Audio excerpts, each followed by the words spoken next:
First குழந்த பையனாக இருந்துட்டா செகண்டு கம்பல்சரி பொண்ணு தான் வேணும்னும், ஃபஸ்ட்டு பொண்ணுன்னா செகண்டு பையன் தான் வேணும்னு எக்ஸ்பெக்ட் பண்ணுவாங்க.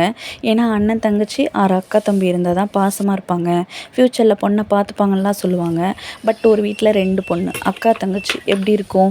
அக்கா அமைதியாகவும் ஃபேமிலி சுச்சுவேஷன் புரிஞ்சு நடந்துக்கிறதாகவும் எல்லாத்துக்கும் செல்லமாகவும் அம்மா அப்பாவுக்கு பயந்தும் இருப்பாங்க. தங்கச்சி இதுக்கு அப்படியே ஆப்போசிட்டாக இருக்கும். எங்கள் வீட்லேயும் அப்படி தான். எங்கள் வீட்டில் நாங்கள் 2 பொண்ணு. எங்கள் அக்கா தான் அம்மா வீட்லேயும் சரி அப்பா வீட்லேயும் சரி ஃபஸ்ட்டு குழந்த.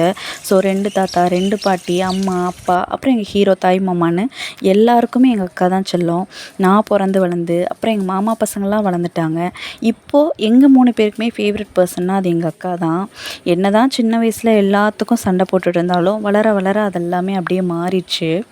ஸ்கூலில் நல்லா படித்து காலேஜில் நல்ல பர்சன்டேஜோட பிளேஸ்மெண்ட்டில் செலக்ட் ஆகியிருந்தா. ஆனால் நான் இதுக்கெல்லாம் அப்படியே ஆப்போசிட்டு. அவள் கெரியரை குவிட் பண்ணிவிட்டு பேரண்ட்ஸ் சொல்லிட்டாங்கன்னு சில முக்கியமான முடிவெடுத்து இப்போ ஒரு நல்ல ஒய்ஃபாகவும் பாசமான அம்மாவும் ஆனாலும் எங்கள் அப்பாவுக்கு இன்னுமே குழந்தையாகவும் அம்மாவுக்கு அட்வைஸராகவும் ஃப்ரெண்டாகவும் எனக்கு எல்லா அம்மாவுமே இருக்குது. எங்கள் அக்காவுக்கு இன்றைக்கி பர்த்டே.